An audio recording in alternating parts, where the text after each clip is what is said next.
Amen.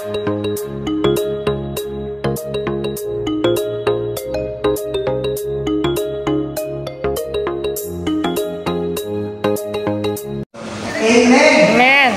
Sino po yung nag-pray? Amen. Amen. Nag-pray. So sabi nito, unang tanong, what is the purpose of prayer? Yan. Sabi nito, it is not to move God for you or to change His mind.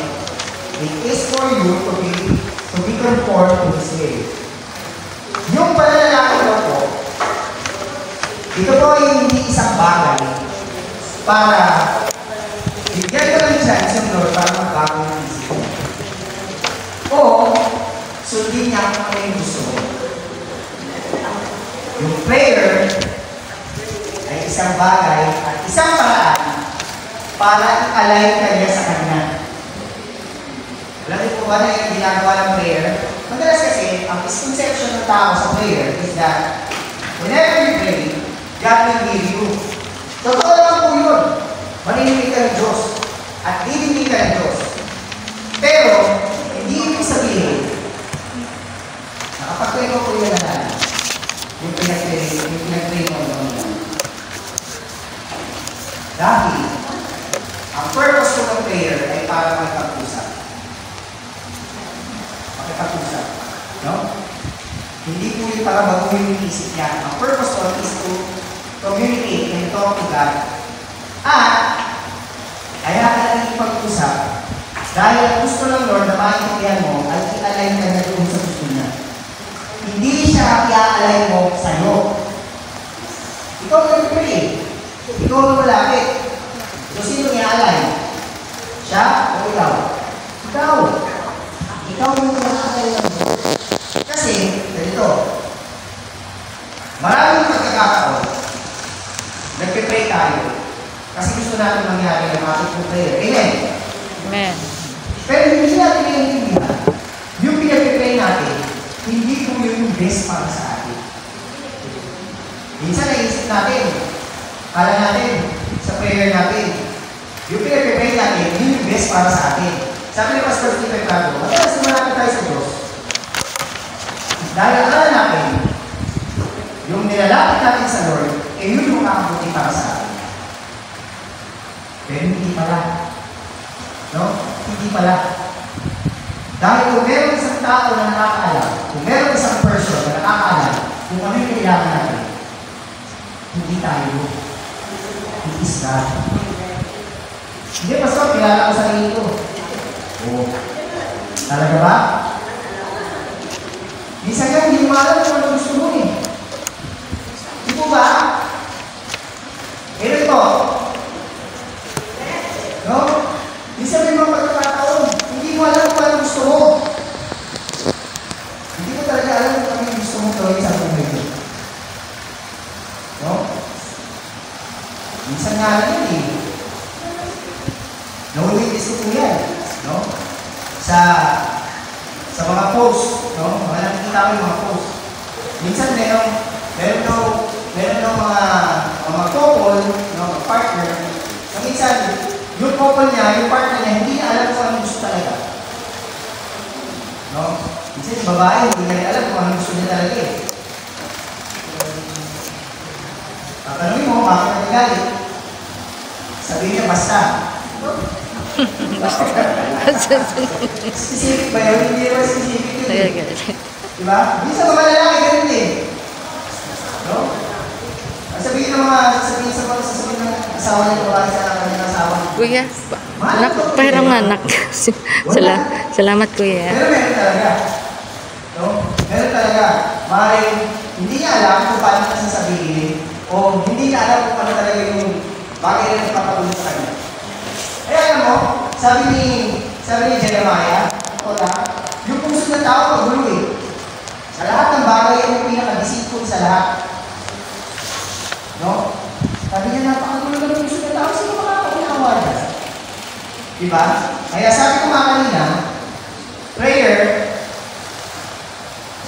is something that aligns you with God. Ina-align ka sa Kanya. Oh, teka. Yung pinag-pray mo parang malign ito. Diba? So sabi ko po dito, a prayer life results in peace of heart and mind. Kaya sabi ng Apostle Paul sa Philippians chapter 4, verse 6 and 7, do not be anxious, but instead, pray. Diba? Ipanalangin mo.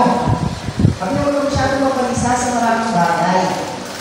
Minsan, hindi naman kabali-balisa. Nababalisa ka. No? Minsan naman, hindi kabaga-bagaba. Hindi nga, nakakabaga-ba. Nakakapagpapagaba. Bigkas mo na ka. Ang hirap Pero bigkas ito yun. po, minsan hindi ka naman dapat mag-stress dahil stress ka. Diba? Diba ba? Yung asawa mo, no? Gusto mo siyang magbago. Nai-stress ako sa asawa mo, hindi pa nagbabago hanggang ngayon. 20 years na kami kasal. Ganun pa rin siya. Sabi nga ni Pastor Ed Davis, yan ang pinakasalan mo, yan na yan. Kung 20 years na kayong magkasama, aba, baka hindi na siya may problema, baka may problema ikaw na. Kasi, for 20 years, hindi ka pa ba nakakapag-adjust? Diba? Sabi nga niya Davis, nakikita ko yung ako si Pastor Ed Davis sa kanyang Pastor Ed Davis, natatawa ako. Kasi totoo eh. Lalo lang sa Pastor Ed Davis ko pag nagsalita yun, napaka-practical. Napaka-practical yung magsalita. No? Kaya sabi ni Pastor Ed Davis, baka hindi na ikaw ang may problema, baka ikaw na. Tama na. Kung 20 years, 30 years mong kasama, yun pa rin ang nililita mo. No? Yun pa rin ang nililita mo.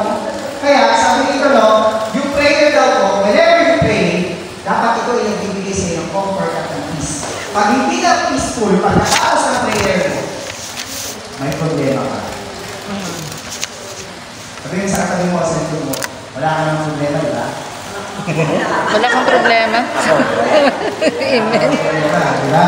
Amen. Ako ang dami problema. Dito ba? Kailangan mag-asawa, may sa likod, nagtatanungan mo. May problema ka ba? Diba? Wala. Wala. Diba? Katasok, ingay. Pag sinabi, pag nagkamali ka na sa loob yan, ako po. Kaya, sabi ko po dito, no? It is to draw you closer to God so that He can prove His sufficiency for your every need. Ito, isang bagay ko na na-realize ko. Alam niyo po ba, na sa kabila na lahat ng pinag-pray natin, sa kabila na lahat ng gusto natin sa buhay, sa bandang uli, alam ko sino makikita ko sa uli? Si Lord. Siya. Halimbawa, nanalangin ka, na Lord, gusto kong masenso yung buhay ko, ganito kasi gusto kong mabigyan ng magandang kinabukasan ng pamilya ko. Kasi gusto ko rin magkaroon din sila ng magandang buhay. Alam mo po, pag tinanong kami po yun, sa bandang mo yun, ang makikita niyo pa rin doon, sino? Kasi kapag nakuha niyo na yung bagay na gusto mo, kapag nangyari yung bagay na pinag-pray mo, at the end, it is still God who you see at the end. Siya pa rin nasa mundo. Kaya alam mo po, the ultimate thing na lahat po ng bagay na nandito, it is God. Siya lang. Makuha mo yung ambisyon mo, makuha mo yung pangarap mo, mangyayari yung pinag-pray mo, no? Alam mo po, sa bandang mo yun, siya pa rin makikita mo sa mundo. Na ang lahat ng bagay na yun nangyayari, it is because of God's power and God's omniscience. No? Amen. Thank you. Sabi ko po nito, no? God uses your needs to draw you to a place where He can bless you and reveal to you that your real need is simply the Lord Jesus Christ Himself, His grace. The classic example of this tremendous important principle is Paul's story in the flesh. Kung naalala niyo po, yung panalangin niya po sa Paul. So, sabi niya po sa Paul, Lord, tanggalin mo itong nararamdaman ko. This story in the flesh in me. But the response of God is this: my grace is sufficient. Hindi niya inalis. But sabi ng Lord, my grace is sufficient. Sufficient for what? Sufficient sa pangangailangan mo. Nahihirapan ka, then I will sustain you. Nag-i-struggle ka, then I will give you wisdom. Hindi ko aalisin. No? Hindi ko hindi ko aalisin yung pinagdadaanan mo. But isang bagay isisiguro ko sa'yo. Yung biyaya ko, yung grace ko, yung existence ko, yung provision ko is enough for you. Amen. Thank you, Jesus. Diba? Parang ito lang may naranasan natin. Alam ko marami nag-pray na sana umulan. Yung mga nakaraan. Umulan. Especially yung nakaraan. Umulan. Yung peak ng kainitan. Alam ko marami nag-pray na umulan. Amen. Lord, sana umulan. Pinaulan ba? Amen. Umulan. Hindi. Ay, di ba? No, nakakarapos na. Kaya ito, lately na lang po umulan, pero Nung noon. hindi po umulan. Kasi, Alam ko po parang yung gustong ipaintindi ng Lord sa sustain. atin. Kahit sobrang init pa yan. Kaya.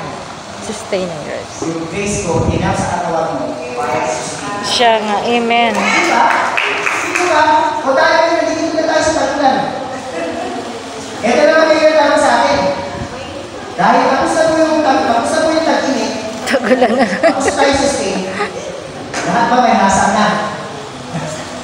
Ready na ba kayo? Handa na ba kayo lumangoy? Ready na ba kayo? Lumangoy. May immortal labas. Diba? Handa na ba kayo lumangoy? Kasi, sigurado, May baha. kung gaano grabe yung init, Baha na naman. Grabe yung Baha. ulan. Baha yan. Tignan nyo hindi pa po officially pumapasok yung tag-ulan. Bumagyo na ng gusto. Nasalat tayo ng iso. Babalik kasi yan. Nalagay na sila sa state of calamity. Nung nakaraan lang, nilagay din sila sa state of calamity. For what? Sobrang drought. Sobrang tagtuyo. Ngayon naman, nipagyo naman sila. So sabi ko nga, magdala tayo lumakoy. Kasi alam nila na tayo talaga. Mas matalaga. Papayag tayo, nagdala tayo sa Dolpabian. Sa bundok. Sa bundok tayo. Medyo mataas. Amen. Pero paano yung bundok? Kaya nga po, ang gusto ipiniti po sa akin ng Panginoon, kapag nag-pray tayo, is that, hindi niya gustong mangyari yung gusto natin kasi very limited yung capacity natin. Very limited po. Totoo lang. Limited tayo sa lahat ng aspeto. Halimbawa, nag-pray tayo na, Lord, gusto kong yumaman. Gusto kong maging maganda yung buhay. Yun lang yung nakikita kasi natin eh. Ang Lord, meron pa siyang mas nakikita na mas